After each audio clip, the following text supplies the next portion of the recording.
Okay. So, for example, if you are a parent that has a child that you suspect may have a disability that impedes their ability to learn, and you feel that your child needs help, what you would do is you would put it in writing to the school district and say, I am requesting that my child be evaluated in order for determination to be made as to whether or not my child is eligible to receive individualized education, special education, and related services.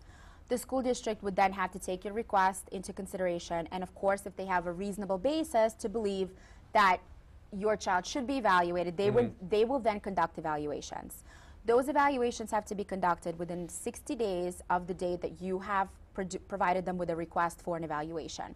So within those 60 days, they would have to evaluate your child. That is 60 calendar days, including holidays. In other words, they can't say, oh, you know, the weekends.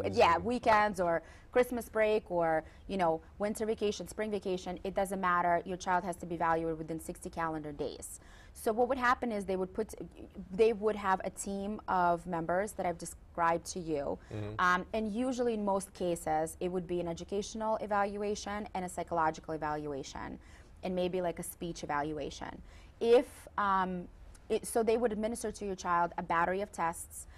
They would collect data, and they would take a look at what the results of those tests are, and why is your child possibly not progressing the way that they should be progressing, or where they may need a little help, or what do they believe their disability is, you know, stems from.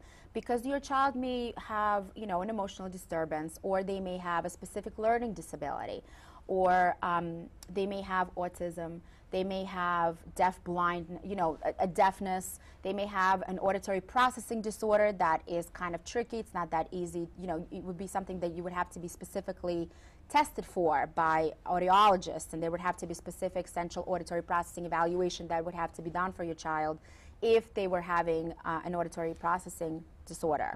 So there's an array of things that could be going on, but it is the child study team's job to administer tests based on which they would be able to then determine what kind of testing, further testing is necessary. What areas are areas of suspected disability? And the parents also have an input into that. If the child study team is not questioning an area of suspected disability, you as a parent have a right to say, I would like for this evaluation to be conducted. I believe that this is an area of suspected disability. Please take a look at this as well. Because the parent knows their own child. Exactly. Or a parent may have taken their child to, you know, independent doctors, independent evaluators that may have said, you know, it might be this or it might be that. So when the school district is doing this type of doing initial evaluation to determine if your child is eligible to receive special education related services, you have a right to point out what the suspected areas, additional areas of disability may be that the school district should take a look at and evaluate your child for. Can you bring in reports? So if I take my child to pediatric neurologist, psychiatrist, audiologist, what have you, and Absolutely. I have a formal report, can I share that with the team to Absolutely, yes, you can. And so at that stage, if I've had situations where I handled a case where the school district did an initial evaluation, the parent, we presented them with a neurological report that clearly specified that the child had an auditory processing disorder. The school district didn't take it upon themselves to do a central auditory processing evaluation. We requested it. They kind of kindly said, no, we don't think that that's what's going on, no thanks. Then I had to write letters and say, this is what we believe should happen. This child should have a central auditory processing evaluation. Look at the neurologist's report. He's clearly talking about the fact that there's something going on here, that there is an auditory processing issue. So please do this type of an evaluation for us. And they did. They honored you know, our request after it was pointed out to them that this was specifically laid out in the neurological report presented to you by the parent. Please, you know, assess this. And they did. So absolutely, if you're a parent that has gone out there and gotten reports of your own, you are absolutely entitled to present them to the team.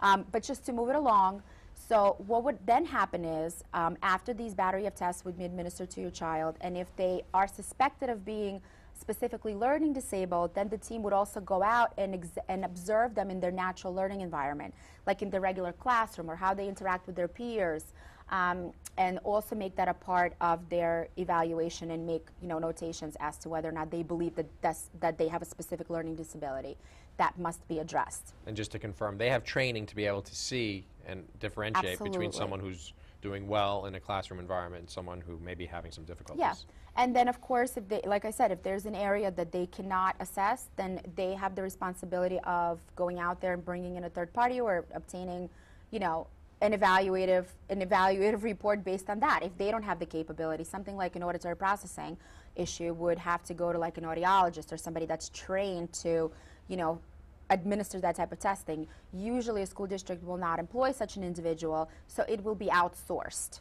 to obtain an evaluation for that. I don't want to get too far afield because we have only limited time, but is cost something that can legitimately be factored into the child study team's decisions to do things or not do things?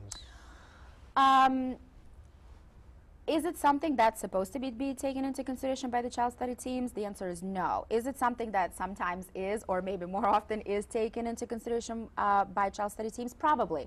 I mean, you know, I don't work for a school district, so it's very difficult for me to say yes or no. I'm sure it does happen. However, it's not something that should stand in the way of the child study team and the child needing a particular evaluation or a particular service just based on cost. They're supposed Best interest of the child's really what... Yeah, they're supposed to be providing them with an opportunity to progress academically.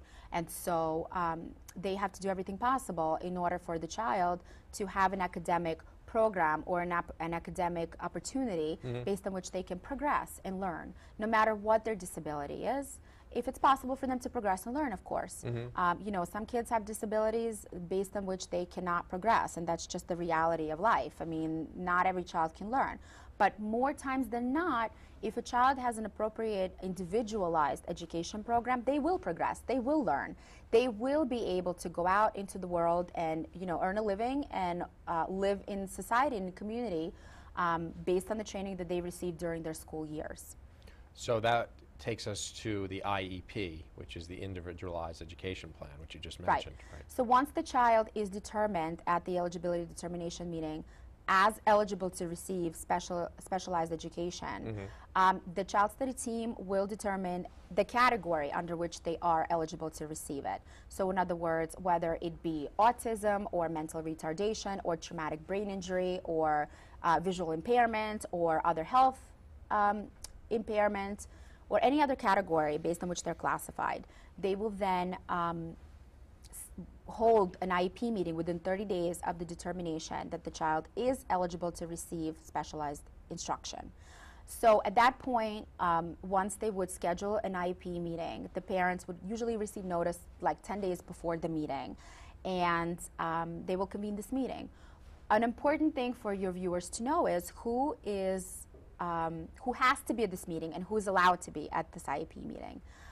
The people that absolutely have to be at this meeting are the parents, of course, the student's regular teacher, regular mainstream teacher, Right.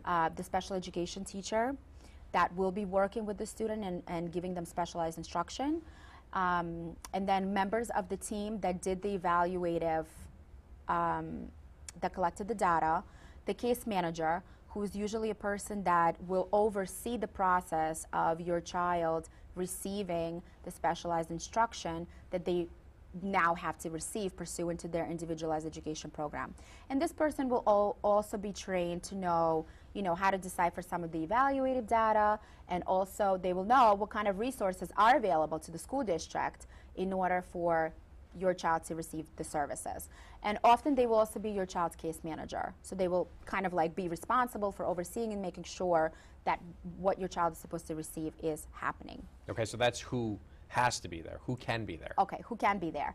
The law says that anybody that would have valuable input into the child's individualized education program can be there. So like, for example, if